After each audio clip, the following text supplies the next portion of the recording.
কলেজের প্রথম দিনটা সবসময় একটু আলাদা হয়। নতুন জায়গা, নতুন মানুষ, নতুন অনুভূতি। আমার ক্ষেত্রেও তার ব্যতিক্রম ছিল না। আমি সৌরভ, একেবারে সাধারণ ছেলে। একটু দুষ্টু, একটু হাসি খুশি, আর বন্ধুদের নিয়ে মজা করতেই ভালোবাসি। আমার সবচেয়ে কাছের বন্ধু ছিল অমিত। স্কুল থেকে একসাথে পড়ছি, কলেজেও একই জায়গায় ভর্তি হলাম। সবকিছু ঠিকঠাক চলছিল, কিন্তু একটা মানুষ আমার জীবনটা একেবারে ওলটপালট করে দিল। অমিতের বড় বোন অনন্যা। অনন্যা দিদি আমাদের কলেজেই পড়ে, তবে আমাদের থেকে 1 বর্ষ সিনিয়র। আর সে যে কি রকম রাগী, সেটা কলেজের সবাই জানে। কেউ তার সামনে বেশি কথা বলতে সাহস পায় না। চোখ দুটো সবসময় করা, কথা বলার ভঙ্গি যেন আদেশের মতো। প্রথম দিনেই ওর সাথে দেখা হয়ে গেল। অমিত বলল, দিদি, এই হলো সৌরভ, আমার বন্ধু। অনন্যা আমার দিকে তাকিয়ে বলল, তুমি কি পড়তে এসেছো, নাকি আড্ডা দিতে? আমি একটু হেসে বললাম, দুটোই। সে ভ্রু কুঁচকে বলল, আমার ভাইয়ের সাথে বেশি ঘুরবে না। ওর পড়াশোনা নষ্ট হলে কিন্তু আমি তোমাকেই ধরব। সেদিন থেকেই শুরু হলো আমার বিপদ। কিন্তু জানি না কেন, তার ওই রাগী স্বভাবটা আমার কাছে কেমন যেন আলাদা লাগতো। অন্যদের মতো আমি তাকে ভয় পেতাম না, বরং একটু মজা পেতাম। ধীরে ধীরে আমি ইচ্ছে করে তার সামনে পড়তে শুরু করলাম। কখনো লাইব্রেরি, কখনো ক্যান্টিনে। একদিন ক্যান্টিনে সে একা বসেছিল। আমি গিয়ে তার সামনে বসলাম। সে বিরক্ত হয়ে বলল, তুমি এখানে কেন? আমি হেসে বললাম, কারণ তুমি এখানে। সে রেগে উঠে দাঁড়িয়ে বলল, অদ্ভুত ছেলে, দূরে থাকো আমার থেকে। আমি থামিনি, বরং আরো বেশি করে তাকে বিরক্ত করতে শুরু করলাম। প্রতিদিন তাকে বলতাম, আমি তোমাকে ভালোবাসি। সে রেগে বলতো, এইসব বাজে কথা বন্ধ করো। কিন্তু আমি জোর করে, মজা করে, বারবার একই কথা বলতে থাকলাম। শুরুতে সে খুব রেগে যেত, কিন্তু সময়ের সাথে সাথে তার রাগে একটু ভাঙন ধরতে লাগলো। একদিন বৃষ্টির মধ্যে কলেজ থেকে বের হচ্ছিলাম। অনন্যা ছাতা আনেনি। আমি ছাতা নিয়ে তার সামনে গিয়ে দাঁড়ালাম। চলো, একসাথে যাই, আমি বললাম। সে বলল, আমার দরকার নেই।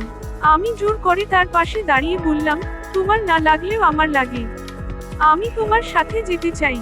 সে কিছুক্ষণ চুপ করে রইল, তারপর ধীরে ধীরে আমার পাশে হাঁটতে শুরু করলো। সেদিন আমাদের মাঝে প্রথমবার কোনো ঝগড়া হয়নি। এরপর থেকে সবকিছু বদলাতে শুরু করলো। অনন্যা আগের মতো রাগী থাকলেও আমার সাথে একটু নরম হয়ে গেল। কখনো হালকা হাসতো, কখনো আমার কথা শুনতো। একদিন আমি বললাম, তুমি জানো, আমি সত্যি তোমাকে ভালোবাসি। সে চুপ করেছিল।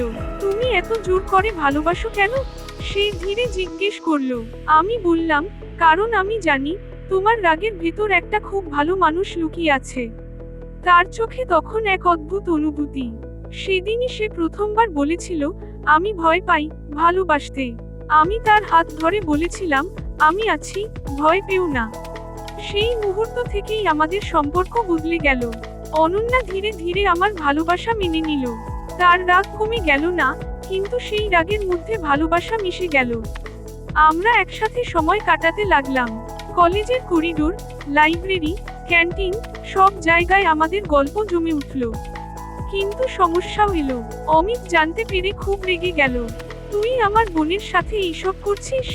আমি বললাম, আমি ওকে ভালোবাসি। অনন্যা সামনে এসে দাঁড়িয়ে বলল, আমিও ওকে ভালোবাসি। অমিত কিছুক্ষণ চুপ করে রইল। তারপর ধীরে ধীরে বলল, তাহলে ওকে কষ্ট দিস না। সময় কেটে গেল। আমাদের ভালোবাসা আরো গভীর হলো। কলেজ শেষ হলো। জীবনের নতুন অধ্যায় শুরু হলো। অনেক লড়াই, অনেক বোঝাপড়ার পর আমরা বিয়ে করলাম। বিয়ের পরও অনন্যা সেই আগের মতোই একটু রাগী। সে এখনো বকাঝকা করে। এই সৌরভ, এত দেরি করে বাড়ি আসো কেন? খেয়েছো ঠিক মতো? আমি হেসে বলি, তোমার এই রাগটাই তো আমার ভালো লাগে। সে রেগে গিয়ে বলে, একদম বাজে কথা বলো না।